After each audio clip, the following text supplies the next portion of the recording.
अमरावतीमधून मोठी बातमी समोर येते, आपण ती देखील पाहूयात।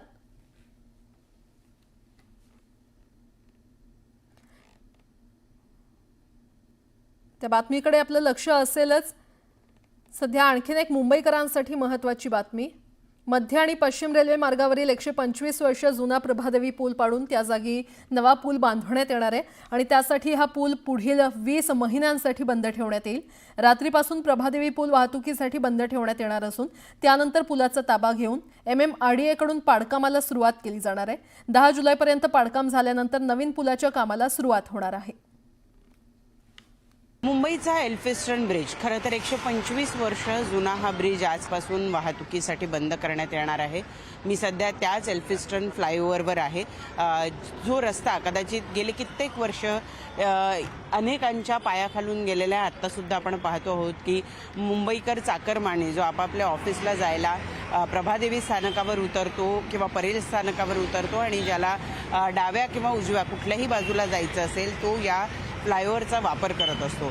खालून रेल्वे ट्रॅक जात असल्यामुळं गेले 125 वर्ष हा इथल्या प्रवाशांना मुंबईतल्या पूर्व आणि पश्चिम भागाला जोडण्याचं काम करणारा महत्त्वाचा असा पूल आहे। खरं तर ऐतिहासिकच पूल आपल्याला याला म्हणावं लागेल, कारण 125 वर्ष जुना हा पूल आता वाहतुकीसाठी बंद करण्यात येणार आहे।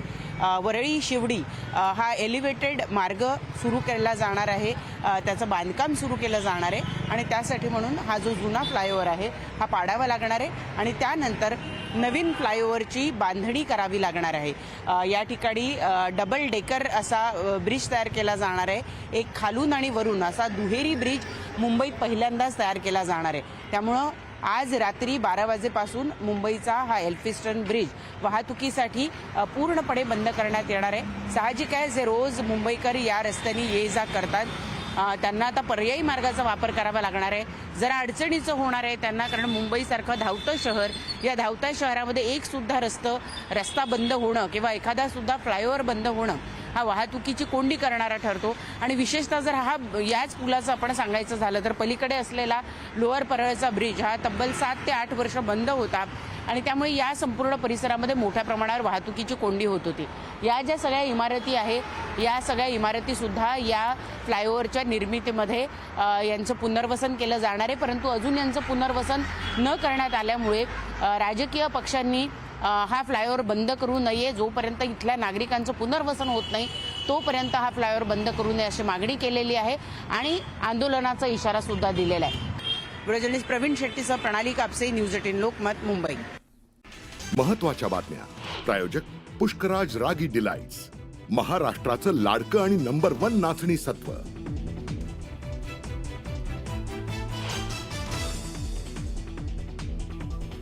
जम्मू काश्मीरमधील नियंत्रण रेषेवर पाकिस्तानकडून पुन्हा एकदा शस्त्रसंधीचं उल्लंघन, भारतीय जवानांवर गोळीबार, भारतीय सैन्याकडूनही चोख प्रत्युत्तर।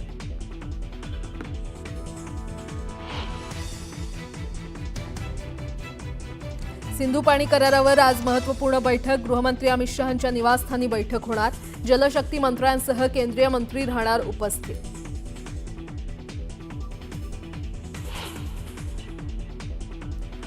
पहलगाम हल्ल्याबाबत सरकारच्या सर्व निर्णयाला पाठिंबा, सर्वपक्षीय बैठकीत विरोधी पक्षाची भूमिका, तर सुरक्षेत त्रुटी होत्या त्या दूर करू, सरकारची कबुली।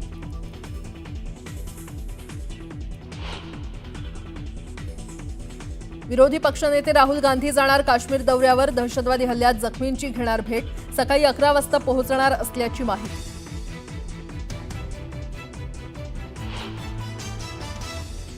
जगाला कळलं पाहिजे की आपण शक्तिवान आहोत, रावण सुधारला नाही म्हणून रामानं त्याचा वध केला, पहलगाम हल्ल्यावरून सरसंघचालक मोहन भागवत यांचं मोठं विधान।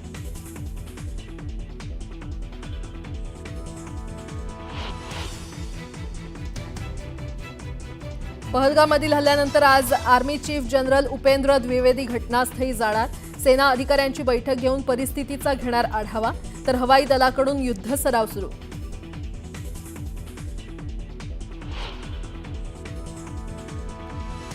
पहलगाममधील हल्ल्याच्या निषेधार्थ आज दिल्लीमध्ये बंदची हाक, ट्रेड असोसिएशननं पुकारला बंद, भाजी मार्केटसह दुकानं बंद राहणार।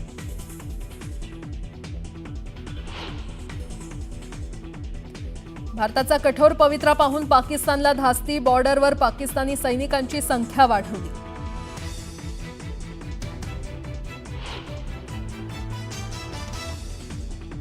700 नक्षलवाद्यांना 10,000 पोलिसांनी घेरलं, 7 माओवादी ठार, पत्रक काढणं नक्षलवाद्यांचं आलं अंगलट, चकमक सुरूच.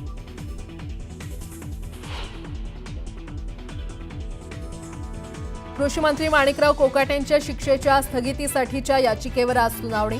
सदन निकाल लाटल्याप्रकरणी कोकाटेंना सुनावण्यात आली आहे 2 वर्षांची शिक्षा.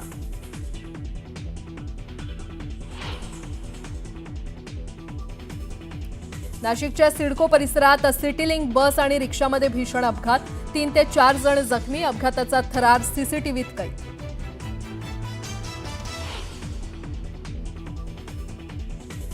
पहाटेपासून कोल्हापुरात जोरदार अवकाळी पावसाची हजेरी, ढगांच्या गडगडाटासह जोरदार पावसाला सुरुवात. उन्हापासून हैराण झालेल्या नागरिकांना काहीसा दिलासा.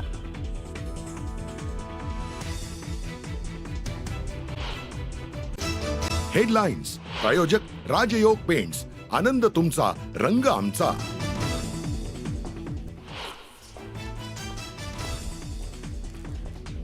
जम्मू काश्मीरमधील नियंत्रण रेषेवर पाकिस्तानकडून पुन्हा एकदा शस्त्रसंधीचं उल्लंघन, भारतीय जवानांवर गोळीबार, भारतीय सैन्याकडूनही चोख प्रत्युत्तर.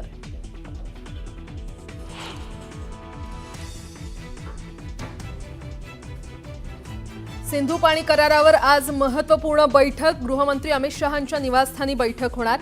जलशक्ती मंत्र्यांसह केंद्रीय मंत्री राहणार उपस्थित.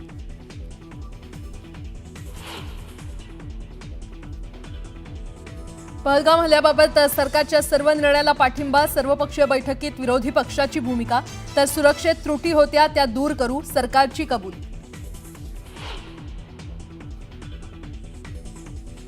विरोधी पक्षनेते राहुल गांधी जाणार काश्मीर दौऱ्यावर, दहशतवादी हल्ल्यात जखमींची घेणार भेट, सकाळी 11 वाजता पोहोचणार असल्याची माहिती.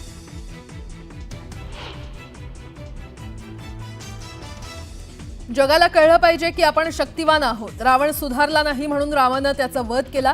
पहलगाम हल्ल्यावरून सरसंघचालक मोहन भागवत यांचं मोठं विधान.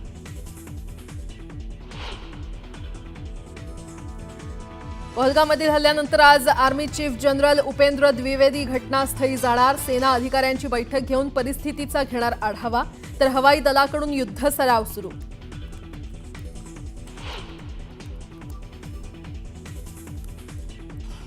पहलगाममधील हल्ल्याच्या निषेधार्थ आज दिल्लीत बंदची हाक. ट्रेड असोसिएशननं पुकारला बंद, भाजी मार्केटसह दुकानं बंद राहणार.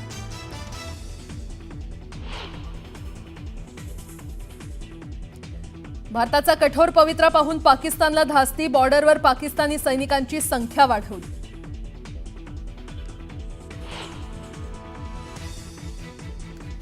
सातशे नक्षलवाद्यांना 10,000 पोलिसांनी घेरलं, 7 माओवादी ठार, पत्रक काढणं नक्षलवाद्यांचं आलं अंगलट, चकमक सुरूच.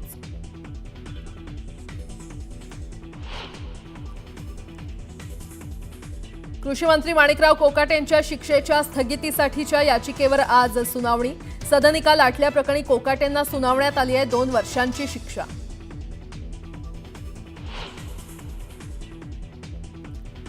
नाशिकच्या सिडको परिसरात सिटीलिंक बस आणि रिक्षामध्ये भीषण अपघात, 3 ते 4 जण जखमी, अपघाताचा थरार सीसीटीव्हीत कैद.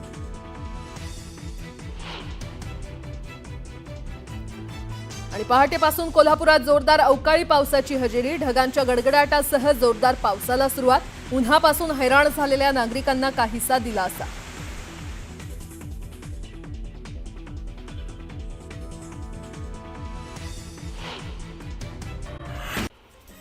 पुन्हा पाहूयात बातम्या वेगवान. कोल्हापुरात अवकाळी पावसानं हजेरी लावली. शहरासह ग्रामीण भागात जोरदार पाऊस झाला. पावसानं उकड्यापासून हैराण झालेल्या नागरिकांना काहीसा दिलासा दिलाय. नवी मुंबई आंतरराष्ट्रीय विमानतळाला मल्टी मॉडेल कनेक्टिव्हिटी निर्माण करण्यात यावी असे आदेश मुख्यमंत्री देवेंद्र फडणवीसांनी सिडकोला दिलेत. या विमानतळाला वॉटर टॅक्सीची सुविधा उपलब्ध करून देण्यात येणार असून अशा प्रकारच्या सुविधा असणारं हे देशातलं पहिलंच आंतरराष्ट्रीय विमानतळ ठरणार आहे असा विश्वास फडणवीसांनी व्यक्त केला. गोंदिया भंडारा जिल्ह्यात मामा तलावाचं खोलीकरण होणार आहे. पहिल्या टप्प्यात 1 धरण आणि 400 तलावातील गाळ काढला जाणार आहे. अमरावती जिल्ह्यातल्या मरियमपूर गावातील आदिवासी बांधवांना तीव्र पाणी टंचाईचा सामना करावा लागतोय. शुद्ध पाण्याची कमतरता असल्यामुळे हे गावकरी तलावाच्या काठावर खड्डे खणून तेच पाणी पितायत. मरियमपूरचा तलाव सुद्धा पूर्णपणे आटल्यामुळे महिला खड्ड्यातनं थोडं थोडं पाणी काढून हंडा भरतात. अकोल्याच्या मुर्जापूरमधील हिरपूर स्मशानभूमीकडे जाण्यासाठी रस्ता नसल्यामुळे ग्रामस्थांना नाल्याच्या पाण्यातून रस्ता काढत जावं लागतं. अनेक वेळा स्मशानभूमीच्या समस्यांकडे लक्ष वेधून देखील प्रशासनानं कोणतीच कार्यवाही केलेली नाही असा आरोप ग्रामस्थांकडून करण्यात आलाय. रत्नागिरी जिल्ह्यातील दापोलीत कोकण विभागीय कीर्तन महोत्सवाला सुरुवात झाली. जगद्गुरू नरेंद्र महाराज यांची उपस्थिती असणार आहे. 5 दिवस चालणाऱ्या या कीर्तन महोत्सवासाठी राज्यातील नामवंत कीर्तनकार महाराज उपस्थित राहणार आहेत. अकोल्यात सकल हिंदू समाजाच्या वतीनं जम्मू काश्मीरच्या पहलगाम इथे झालेल्या दहशतवादी हल्ल्याचा निषेध करत निदर्शनं करण्यात आली. या भीषण हल्ल्यात मृत्युमुखी पडलेल्या पर्यटकांना श्रद्धांजली वाहण्यात आली. रत्नागिरी जिल्ह्यातील दापोली मंडणगड तालुक्यात बदलत्या वातावरणामुळे साथीच्या आजारांनी पुन्हा डोकं वर काढलंय.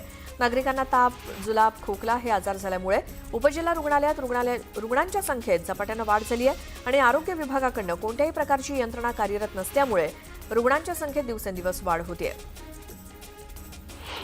गोंदियाच्या देवरी तालुक्यातील शेतकऱ्यांनी वीज समस्यांमुळे वीज विभागाच्या कार्यालयासमोर ठिय्या आंदोलन केलं. अधिकाऱ्यांनी लोड सेटिंगची समस्या तत्काळ मॅनेज करून पुढील 10 दिवस शेतकऱ्यांचा वीज पुरवठा सुरळीत करण्याचं आश्वासन दिल्यानंतर आंदोलन मागे घेण्यात आलं.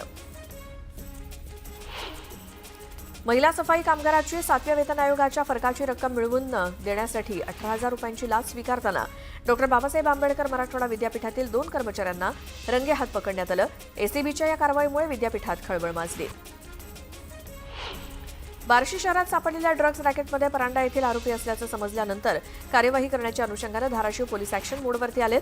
गुन्हा घडल्यापासून धाराशिव पोलीस सोलापूर पोलिसांच्या संपर्कात आहेत. ड्रग्ज रॅकेटमध्ये मोठी टोळी असल्याचा संशय पोलिसांनी व्यक्त केलाय. पहलगाम हल्ल्याच्या पार्श्वभूमीवर झालेल्या सर्वपक्षीय बैठकीला ठाकरे गटानं दांडी मारली. यावरून उपमुख्यमंत्री एकनाथ शिंदे यांनी शिवसेना उभाठाला निशाणा साधलाय. हेच काय ते महाराष्ट्र प्रेम आहे? बाळासाहेबांचे नकली आवाज काढणाऱ्या लोकांकडनं काय अपेक्षा ठेवणार असा सवाल त्यांनी केला.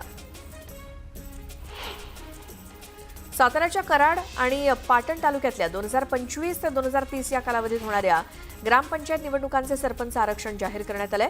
यामध्ये कराड तालुक्यातील 201 ग्रामपंचायतींपैकी 102 ठिकाणी तर पाटण तालुक्यातील 235 पैकी 119 ठिकाणी महिला आरक्षण पडलंय. छत्रपती संभाजीनगरमध्ये घरफोडीची घटना घडली. आरोपीकडनं चोरी केलेला लॅपटॉप, ॲपल फोन आणि मोटरसायकल असा एकूण 2,38,000चा मुद्देमाल जप्त केलाय. परिसरातील सीसीटीव्ही फुटेजच्या तसंच इंस्टाग्रामच्या आधारे आरोपीला शोधून काढलं असून आरोपी विरोधात गुन्हा दाखल झालाय. धाराशिवच्या तुळजाभवानी मंदिरात भक्तांना पुन्हा लाडूचा प्रसाद मिळणार आहे. लाडू प्रसादातील घोटाळ्याच्या घटनांमुळे मंदिर प्रशासनाकडे लाडू प्रसाद बंद करण्यात आला होता. मात्र आता लवकरच भक्तांना लाडू प्रसाद मिळणार आहे.